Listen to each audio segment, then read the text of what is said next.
आज की कहानी है 16 दिसंबर 2012 को हुए निर्भया कांड की। उस रात को हुए कांड ने पूरी दिल्ली को झंझोर कर रख दिया था कि कैसे एक चलती हुई बस में 6 लड़कों ने एक 23 साल की लड़की के साथ हैवानियत की सारी हदें पार कर दी थी।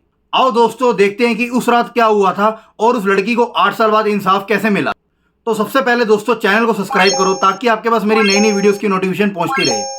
10 मई 1990 में ज्योति सिंह का जन्म होता है दिल्ली में, जिसे हम निर्भया के नाम से जानते हैं, पर उसका असली नाम ज्योति सिंह था। निर्भया 2 भाइयों की एक बहन थी और परिवार में सबकी लाडली थी। निर्भया शुरू से ही पढ़ाई में बहुत होशियार थी। इसी के चलते उसने फिजियोथेरेपिस्ट का कोर्स करा था और अच्छे नंबरों से पास होकर वो फिजियोथेरेपिस्ट बन गई थी। तो बात करते हैं सीधा 16 दिसंबर की। उस दिन संडे होने की वजह से निर्भया उस शाम अपने एक दोस्त अविंद्र प्रताप पांडे के साथ फिल्म देखने का प्लान बनाती है। फिर ये दोनों उस शाम साकेत के सिलेक्ट सिटी मॉल में मूवी देखने जाते हैं, लाइफ ऑफ पाई। और करीब रात के 7 से 8 बजे करीब ये लोग मूवी देखकर बाहर आते हैं। वैसे तो रात का टाइम ज्यादा नहीं था, पर सर्दियां होने की वजह से रोड पर बसेस कम चल रही थी और इनको द्वारका जाने वाली बस चाहिए थी। और ऑटो वाले भी मीटर से सवारी नहीं लेके जा रहे थे, उनके मन में जो किराया आता था वो बोल देते थे। तो बड़ी मुश्किल से इन दोनों को एक ऑटो मिलता है जो इनको मुनीरका बस स्टैंड तक छोड़ने की बात करता है। फिर ये दोनों उसी ऑटो पे मुनीरका चले जाते हैं, इसी उम्मीद से कि उनको वहां जाकर कोई बस मिल जाए। तभी बस स्टैंड पे पहुंचते ही इनको एक व्हाइट बस दिखती है और उस बस के कंडक्टर ने इनसे पूछा कि तुम्हें कहाँ जाना है। इन दोनों ने बोला कि हमें द्वारका जाना है। तो उस बस वाले ने कहा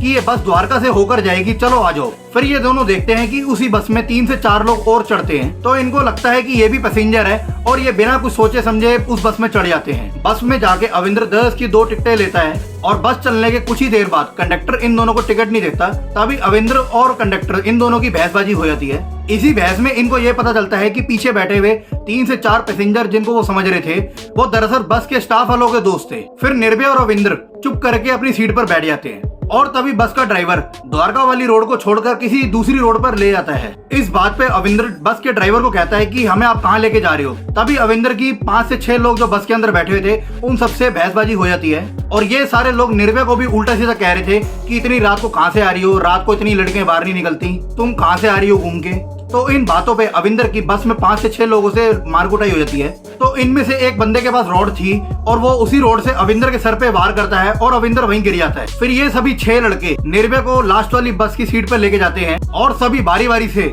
निर्भया के साथ बस में दुष्कर्म करते हैं। और निर्भया काफी चलाती भी रही, पर चलती हुई बस के कारण किसी को उसकी आवाज ही नहीं जा रही थी। हदें तो असली तब पार हुई जब एक लड़का लोहे की रॉड लेके आता है और वो रॉड निर्भया के अंदर डाल देता है। इससे निर्भया की आते बाहर आ गई थी। सच में ये बात ने इंसानियत की सारी हदें पार कर दी थी। और जब उन सबका मन भर गया था तो निर्भया और अविंद्र को रोड के किनारे फेंक दिया था। फिर बस बैक करके इन दोनों को मारने की कोशिश भी की, पर इसी बीच बस के चढ़ने से पहले अविंद्र निर्भया को साइड खींच लेता है। फिर अविंद्र घायल अवस्था में मदद की गुहार लगाता रहा, पर लोग कार रोककर देखते और आगे निकल जाते। पर इसी बीच वहाँ से एक पुलिस जिप्सी निकल रही थी और उसकी नजर अविंद्र और निर्भया पे पड़ी। पहले तो एक पास के होटल से पुलिस निर्भया के लिए एक चादर लेके आई। उस चादर से निर्भया को ढका गया क्योंकि निर्भया के ऊपर उस टाइम पे कोई कपड़ा नहीं था। तो पुलिस बिना देर किए उन दोनों को सीधा सफदरजंग के हॉस्पिटल ले आती है और हॉस्पिटल आते ही निर्भया का तुरंत इलाज शुरू हो जाता है। उस समय निर्भया की आते बाहर आई हुई थी, शरीर के अंदर काफी ब्लीडिंग हो रही थी और उसके शरीर के अंदर एक रॉड भी थी। जब ये बात अगले दिन न्यूज में आई तो दिल्ली के लोगों का खून अब उबाल मारने लग गया था निर्भया की हालत सुन के। तो लोग फिर निर्भया को लेकर सड़क पर आ पहुंचे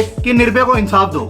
और उधर हॉस्पिटल में डॉक्टर्स निर्भया की एक के बाद एक सर्जरी कर रहे थे। उन्होंने 3 दिन के अंदर अंदर निर्भया की 5 सर्जरी कर दी थी, जिसके कारण निर्भया अब वेंटिलेटर पे आ चुकी थी और सरकार अपने जिम्मे पर निर्भया का सारा खर्चा कर रही थी क्योंकि ये अब हाई प्रोफाइल केस हो चुका था। पर निर्भया की हालत में कोई सुधार नहीं आ रहा था। तभी 26 दिसंबर को उस टाइम के पीएम मनमोहन सिंह जी ने देश के बड़े बड़े डॉक्टर्स की मीटिंग बुलाई कि निर्भया को बढ़िया से बढ़िया ट्रीटमेंट दिया जाए। फिर सभी के सुझाव से निर्भया को 27 दिसंबर को सिंगापुर के माउंट एलिजाबेथ हॉस्पिटल में भेजा गया था एयरलिफ्ट से, जहां निर्भया का ट्रीटमेंट वर्ल्ड के बेस्ट डॉक्टर्स कर रहे थे। पर वहां जाने के बाद निर्भया की तबीयत और ज्यादा बिगड़ जाती है। उसकी बॉडी का टेम्परेचर और तेजी से बढ़ने लग गया था और अंदर रॉड की वजह से जो इन्फेक्शन हो गया था वो तेजी से फैलने लग गया था। तभी 29 दिसंबर करीब सुबह के 4 बजे निर्भया इस दुनिया को अलविदा कर देती है। फिर निर्भया को दिल्ली लाया जाता है और उसका बड़े सम्मान के साथ अंतिम संस्कार किया जाता है। इस बात से दिल्ली के लोगों के अंदर अब और गुस्सा बढ़ने लग गया था। इधर निर्भया का दोस्त भी अब हॉस्पिटल से डिस्चार्ज हो गया था। तभी पुलिस 24 घंटे के अंदर अंदर अपराधियों के पास पहुंच जाती है। पहले तो पुलिस सस्पेक्ट्स को पकड़ती है और उन सस्पेक्ट्स ने सबसे पहले उस ड्राइवर को पकड़वाया जो राम सिंह था। फिर राम सिंह के साथ सख्ती दिखाने के बाद उसने अपने 5 और साथियों का नाम बताया। और तभी पुलिस राम सिंह के छोटे भाई मुकेश सिंह को अरेस्ट करती है। मुकेश को पकड़ने के बाद पुलिस एक फल बेचने वाले 19 साल के पवन को पकड़ लेती है, जो उस रात इनके साथ था। इसके साथ 20 साल के विनय शर्मा को भी अरेस्ट किया जाता है, जो एक जिम इंस्ट्रक्टर था। और छठे अपराधी को भी पुलिस ने अरेस्ट कर लिया था आनंद विहार के इलाके से, जो महज उस टाइम 17 साल की उम्र का था। इसका नाम हम लास्ट में बताएंगे, क्योंकि पुलिस ने इसकी पहचान गुप्त क्यों रखी थी। और लास्ट अपराधी पुलिस ने बिहार से अक्षय कुमार को अरेस्ट करा था। फिर इन 6 के 6 अपराधियों से पुलिस वालों ने पूछताछ शुरू की और जांच में सामने आया कि ये 6 के 6 कुछ दिन पहले एक दूसरे से मिले थे। और बात करते हैं 16 दिसंबर की। उस शाम ये सभी पार्टी कर रहे थे, इन सब ने ड्रिंक कर रखी थी।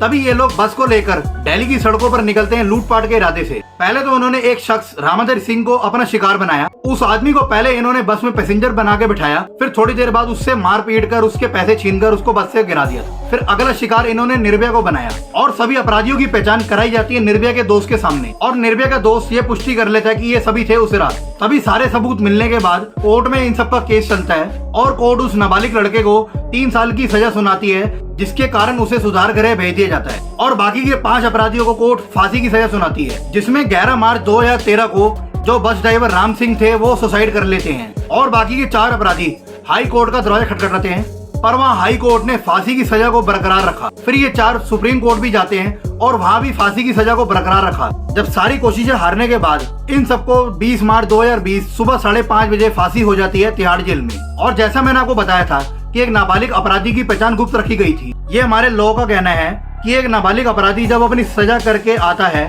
तो उसकी पहचान हमेशा गुप्त रखी जाती है, क्योंकि वो बाहर जाकर एक नई पहचान के साथ रह सके। और उस लड़के का नाम अफरोज था।